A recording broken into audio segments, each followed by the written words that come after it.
السلام علیکم، welcome to the horror planet voice. آج کی اس ویڈیو کا آغاز کرتے ہیں ہم اس دعا کے ساتھ کہ اللہ پاک ہم سب کی زندگی میں اپنی رحمتیں نازل فرمائے، سب کو حادثات سے دور رکھے اور ہم سب کے رزق میں بے پناہ برکت اور اضافہ عطا فرمائے، بیماروں کو شفا عطا فرمائے اور حاسدین کی حسد سے اور ہمیں شیطان کے شر سے محفوظ فرمائے، آمین۔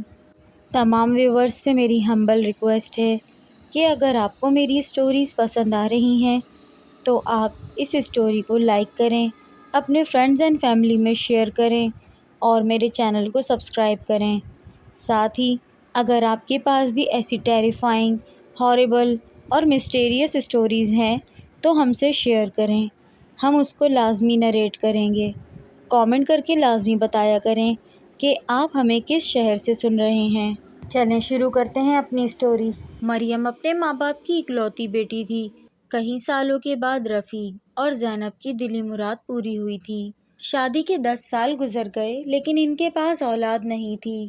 پھر ان کے یہاں ایک بیٹی ہوئی جس کا نام انہوں نے مریم رکھا۔ مریم پیدائش کے وقت بہت زیادہ کمزور تھی۔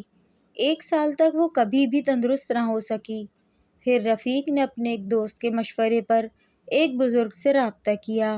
بزرگ نے چند آیات پڑھنے کا بولا اور کہا کہ ان کی بیٹی ان کے لیے ایک بہت بڑی آزمائش بن کر آئی ہے، لیکن آپ لوگ یہ آیات پڑھتے رہیں اور جب بچی ہوش سنبھال لے تو یہ آیات بچی خود پڑھا کرے، لیکن انہونی کو کون ٹال سکتا ہے۔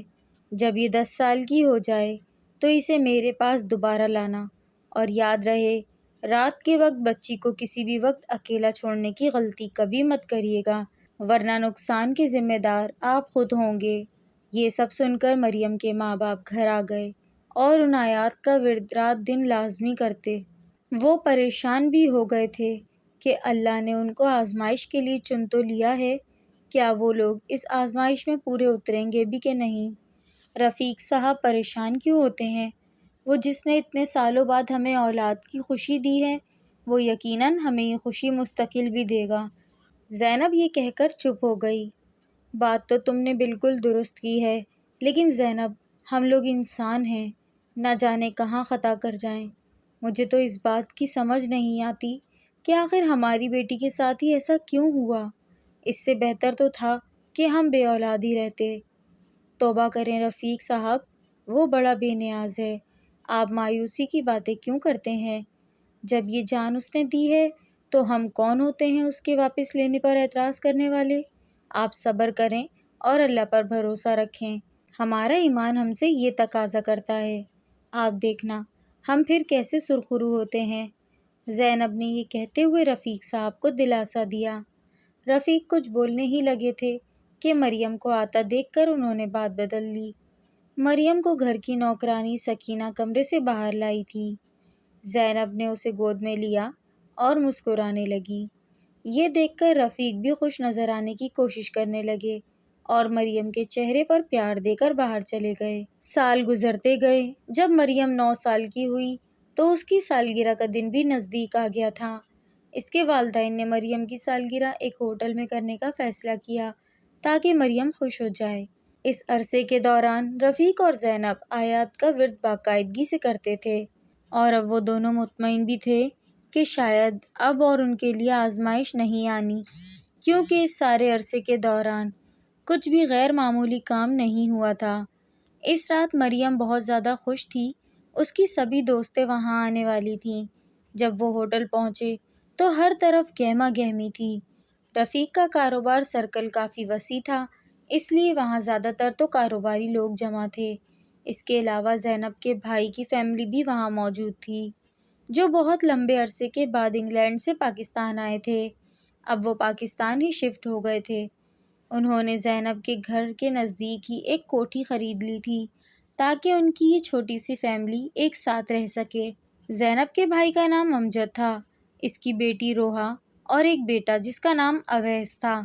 اویس مریم سے 6 سال بڑا تھا اور روحا 2 سال بڑی تھی، لیکن اس کے باوجود ان دونوں کی مریم کے ساتھ ایک رات میں کافی دوستی ہو گئی تھی۔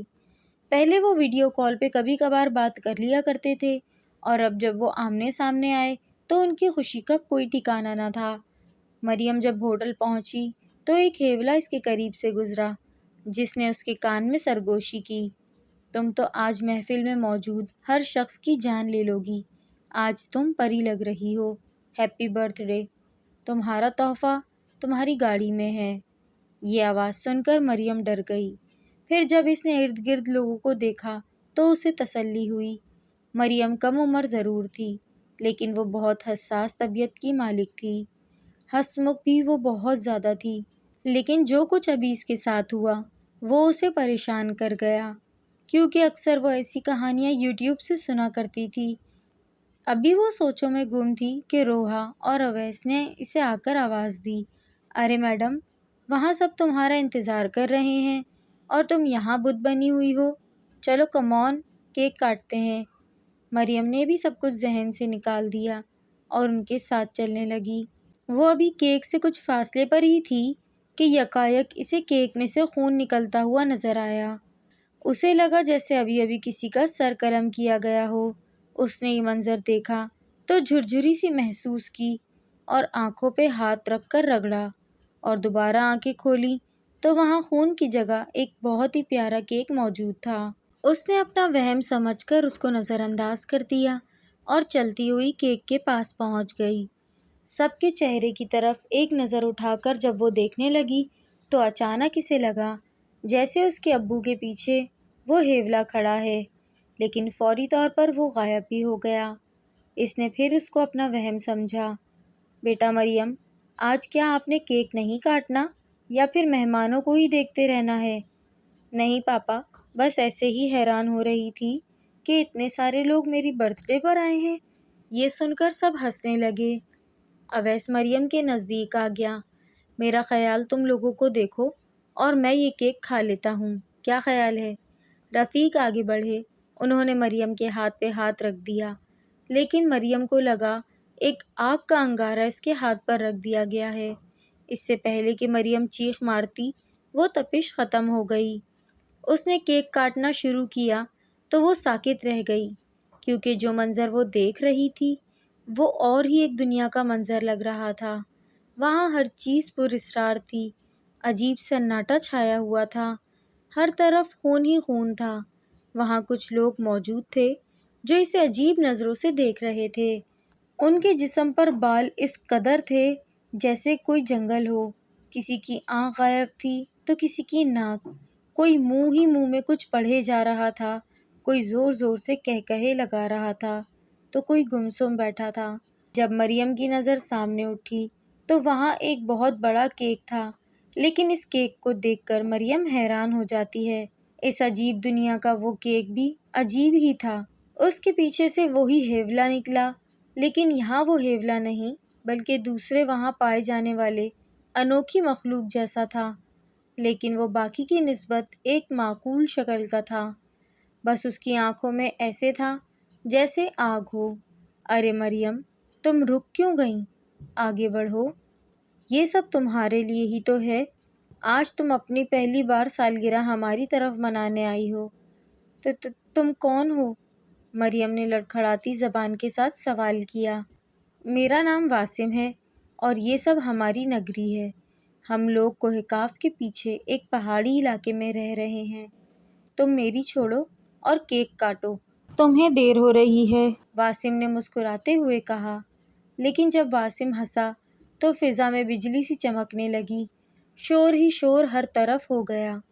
مریم اپنی جگہ پہ ساکت ہی کھڑی تھی کہ واسم کی نظروں نے اسے اپنی جگہ سے ہلنے پر مجبور کر دیا اور وہ بے اختیار اس کیک کی طرف چلنے لگی۔ جب وہ کیک کے پاس پہنچی تو اسے الٹی سی آنے لگی، لیکن وہ حیران تھی کہ اس کے قد سے بھی بڑی چھری اس کے ہاتھ میں تھی جس سے وہ کیک کاٹنے لگی۔ ہیپی برتھ ڈے ڈیئر مریم۔ اس کے ساتھ ہی وہ سب تالیاں بجانے لگے، لیکن ایسے لگا جیسے آسمانی بجلی ابھی وہاں گر جائے گی اور ہر چیز بھسم ہو جائے گی۔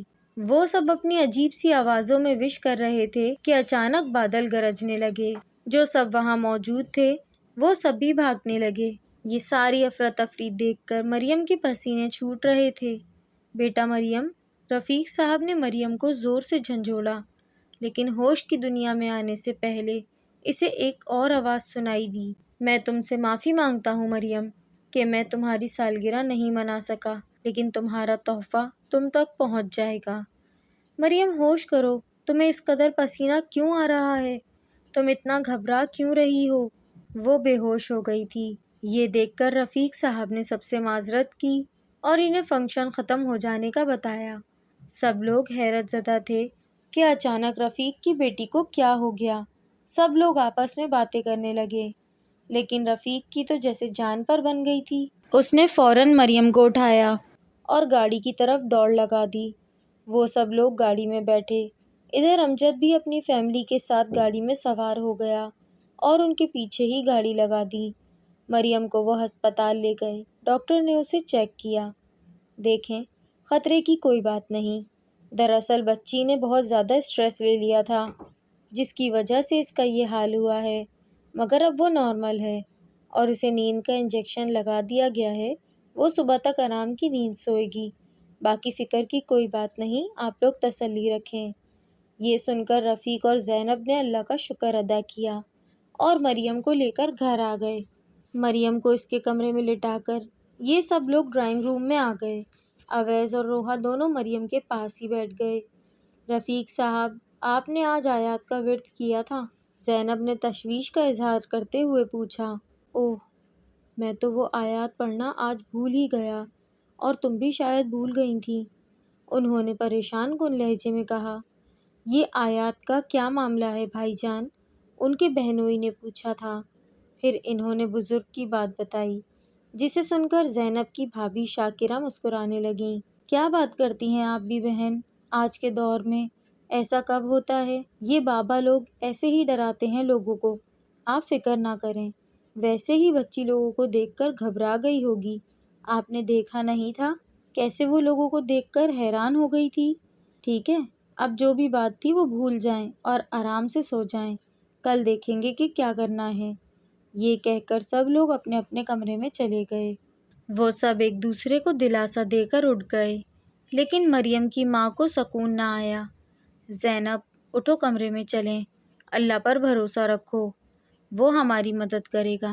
ہم ایمان والے ہیں اور جانتے ہیں کہ ہر چیز چاہے جتنی بھی شریر کیوں نہ ہو، وہ اللہ کی پکڑ سے آزاد نہیں، اور مجھے یقین ہے اگر ہم اپنا ایمان ڈگمگانے نہیں دیں گے تو یقیناً کامیاب ہوں گے۔ یہ کہہ کر رفیق اپنی کرسی سے اٹھ گئے۔ آپ چلیں کمرے میں ایک بار مریم کو دیکھ آؤں۔ کیوں محترمہ، میں نہیں اپنی مریم کے پاس جا سکتا؟ چلو میں بھی ساتھ چلتا ہوں۔ ماحول کو خوشگوار کرنے کے لیے رفیق نے جھوٹی ہنسی کا سہارا لیا۔ جب وہ مریم کے کمرے میں گئے تو وہ تینوں آپس میں گپ شپ لگا رہے تھے۔ پھوپھی جان، آپ فکر نہ کریں، مریم اب بالکل ٹھیک ہے اور روحا مریم کے پاس ہی آج سوئے گی۔ میں بھی سامنے لاؤنج میں ہوں، کچھ کام ہے تو جاگ رہا ہوں، آپ لوگ مطمئن ہو کر سو جائیں۔ اویس نے بڑے تسلی بخش لہجے میں ان دونوں کو تسلی دی اور کمرے سے باہر چلا گیا۔ روحا مریم کے ساتھ سو گئی۔ وقت گزرنے لگا اور یہ واقعہ ایک معمولی بات سمجھ کر سب لوگ بھول گئے۔ مریم بھی اب خوش تھی، لیکن اکثر وہ رات کو ڈر جایا کرتی تھی، لیکن پھر وہ قرآن کی آیت کا ورد جاری کرتی تو اسے سکون مل جاتا۔ دراصل یہ خواب اسے مہینے میں ایک بار ہی آیا کرتا تھا۔ سال گزر گئے اور اب مریم نے اچھے نمبروں سے میٹرک بھی پاس کر لیا۔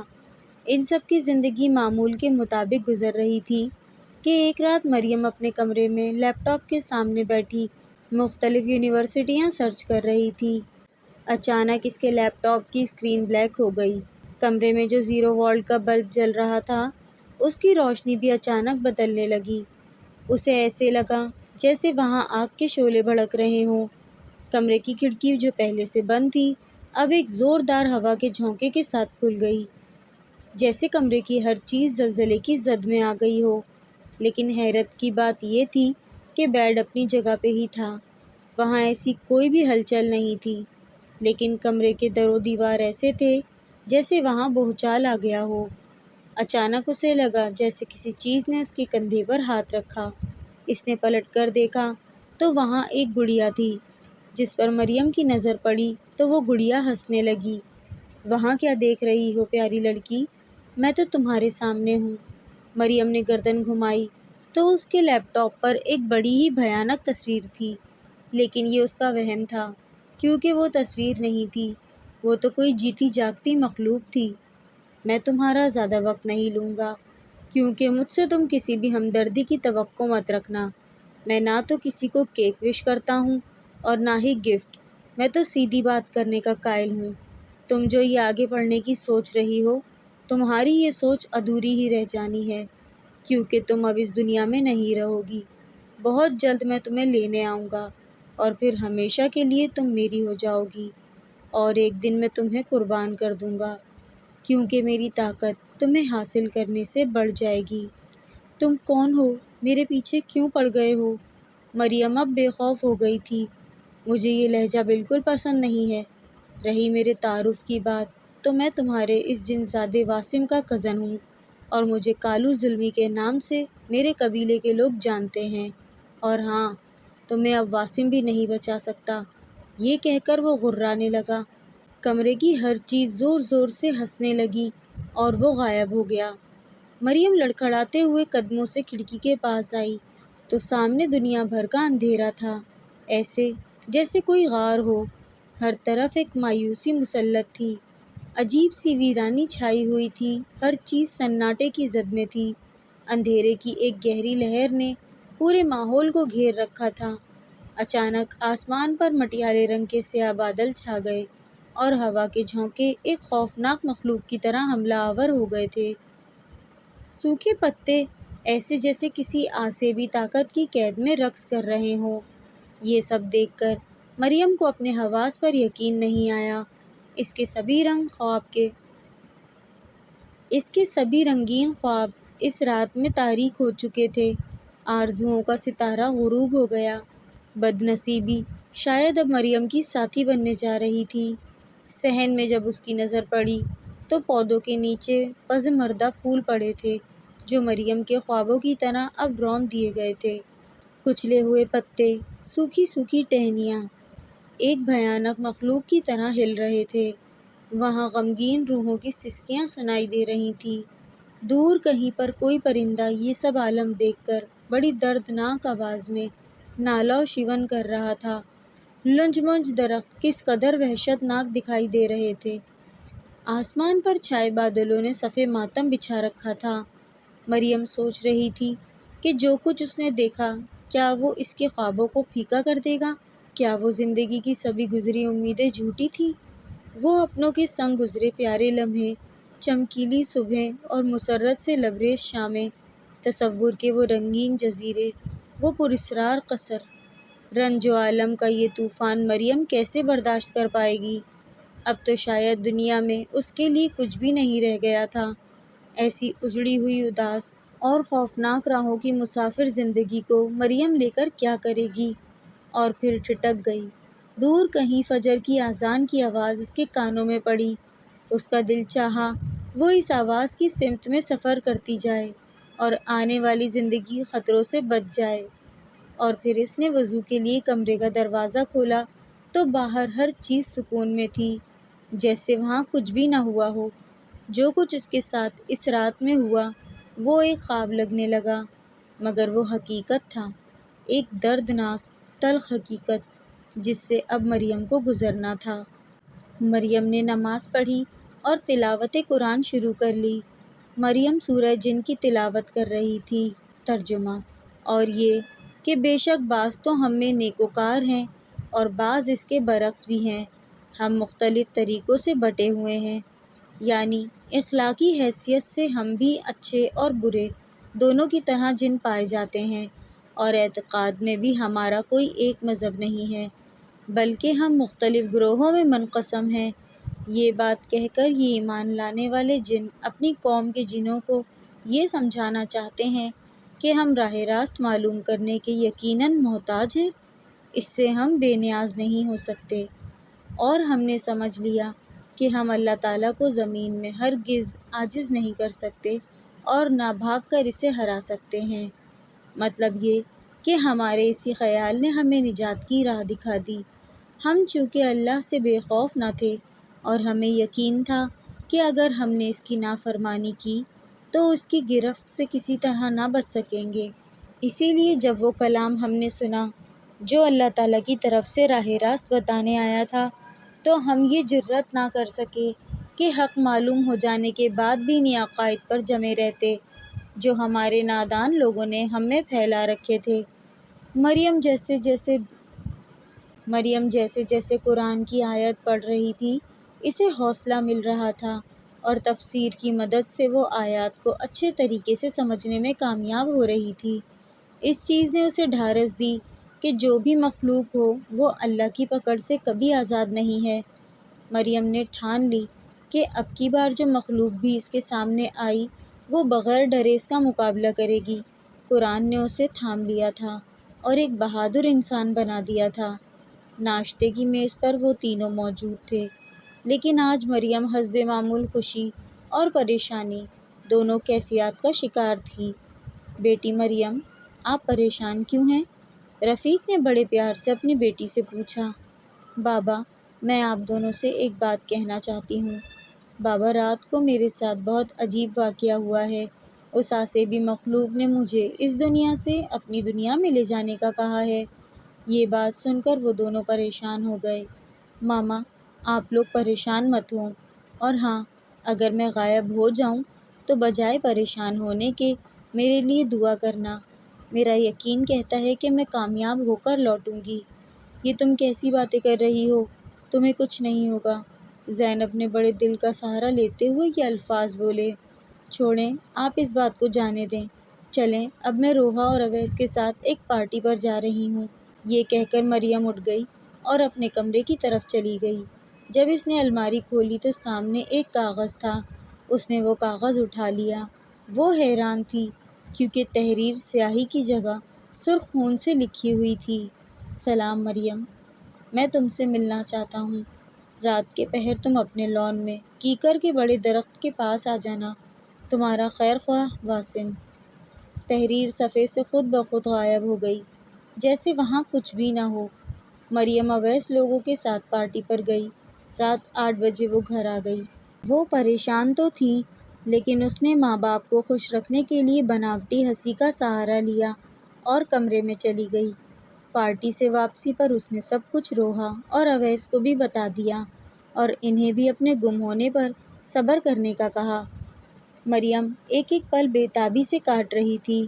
رات کے 12 بجے اچانک مریم کو کسی کی غراہٹ کی آواز سنائی دی۔ وہ اندر سے ڈر بھی رہی تھی، لیکن ہمت کر کے وہ لان میں چلی گئی۔ اچانک مریم کے پاؤں کے نیچے ایک سانپ پن مارے بیٹھا ہوا تھا۔ اس کا سانس رک گیا۔ مالی بابا جاگ رہے تھے۔ انہوں نے جب وہ سانپ دیکھا تو ایک ڈنڈا لے کر اس سانپ کی طرف دوڑے، لیکن وہ کچھ کرتے ایک بھیانک چیل دور سے اڑتی ہوئی آئی۔ اس نے مالی بابا کو ایک جھٹکے سے پکڑا اور درختوں کے پیچھے لے گئی۔ ادھر وہ سانپ بھی اب غائب تھا۔ مریم دوڑتی ہوئی مالی بابا کی طرف دوڑی، لیکن جو منظر اس کے سامنے تھا وہ اگر کوئی ذی روح دیکھ لیتا تو اس کی جان چلی جاتی۔ اس نے دیکھا کہ ایک درندہ جس کے دانت خون سے بھرے ہوئے تھے اور اس کے ناخن کسی تیز آلے کی طرح مالی بابا کا جسم چیر پھاڑ رہے تھے۔ وہ بڑی بے رحمی سے ایک انسانی جسم کو نوچ نوچ کر کھا رہی تھی۔ اس کی آنکھوں میں رحم نام کی کوئی چیز نہیں تھی۔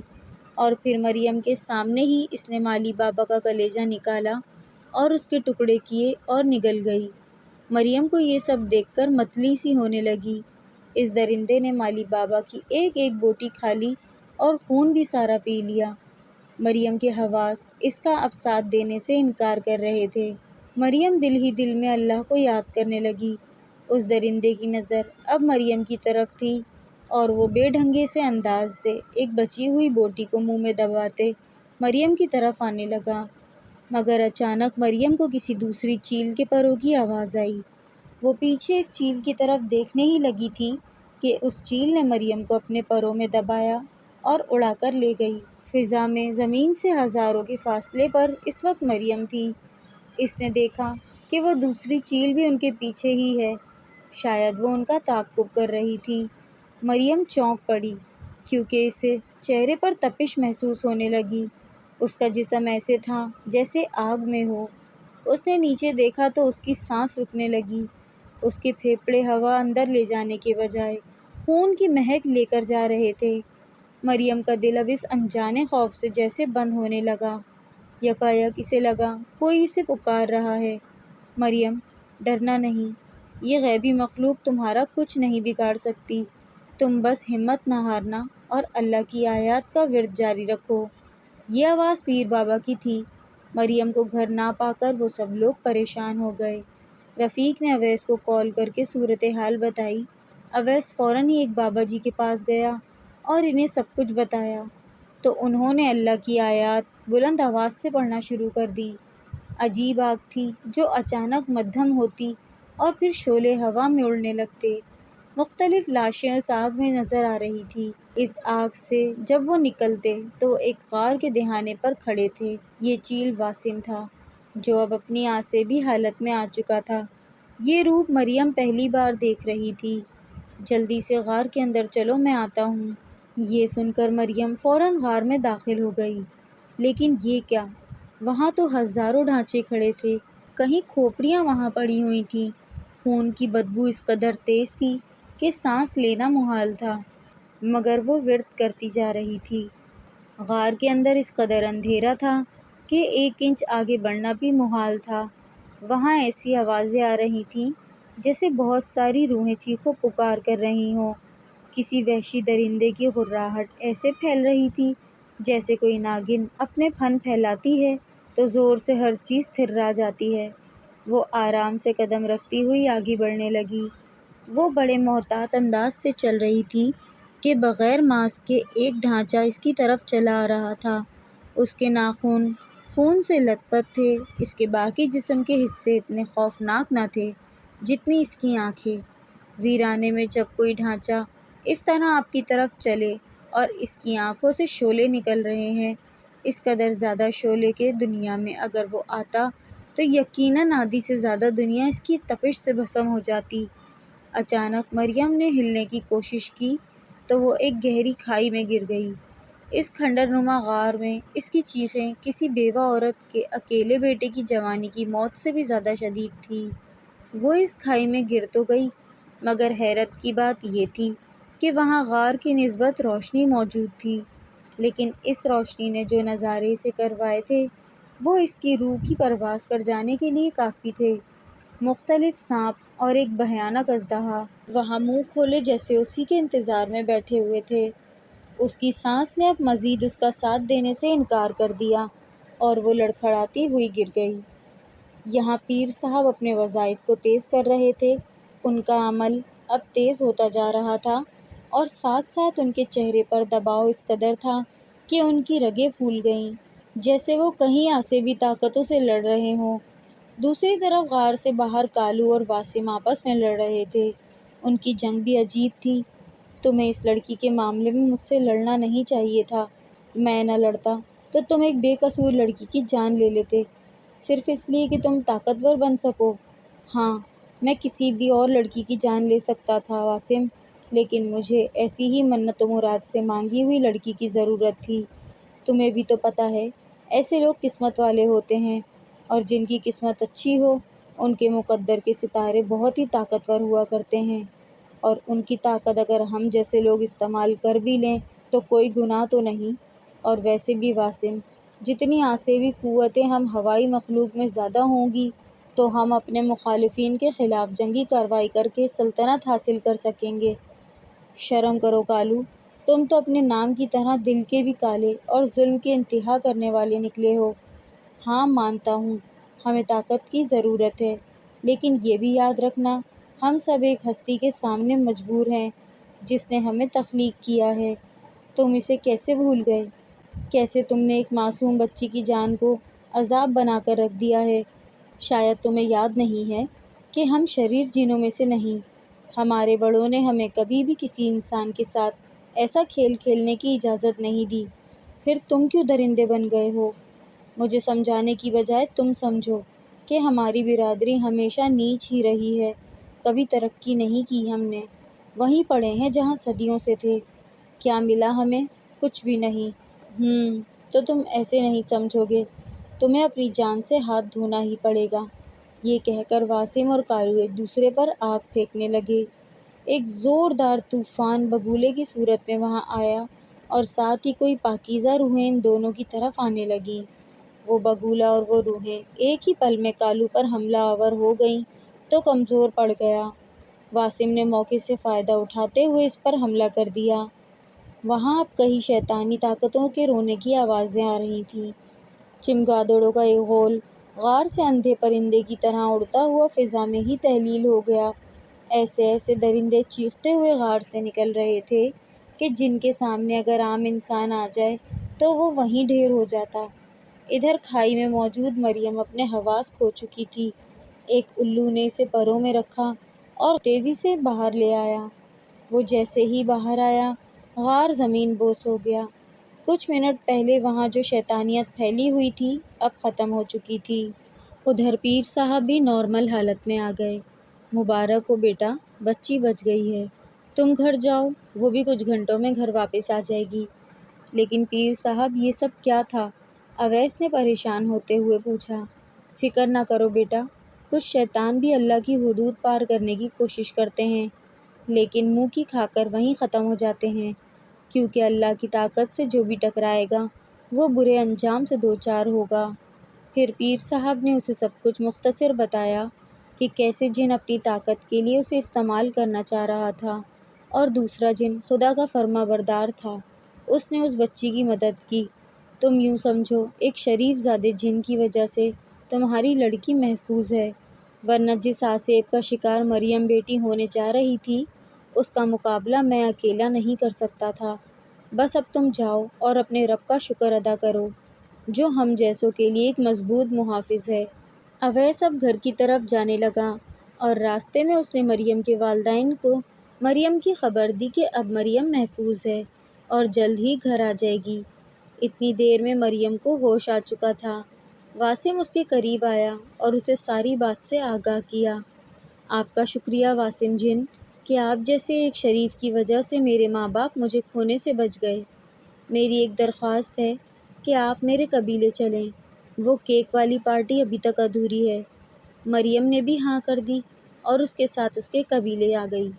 وہاں آج اس دن سے زیادہ رونق تھی، ہر چیز مہک رہی تھی۔ وہاں کی مخلوق بھی آج اتنی خوفناک نہیں تھی جتنی اس دن تھی۔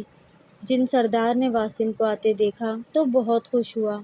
اس نے اسے گلے سے لگایا اور اعلان کیا کہ اس کے بعد اس کے قبیلے کا سردار واسم ہے، جس کی وجہ سے ہمارا قبیلہ ایک شیطان صرف درندے سے بچ گیا، اور نحوست کی وجہ سے ہمارا قبیلہ بھی ویران تھا۔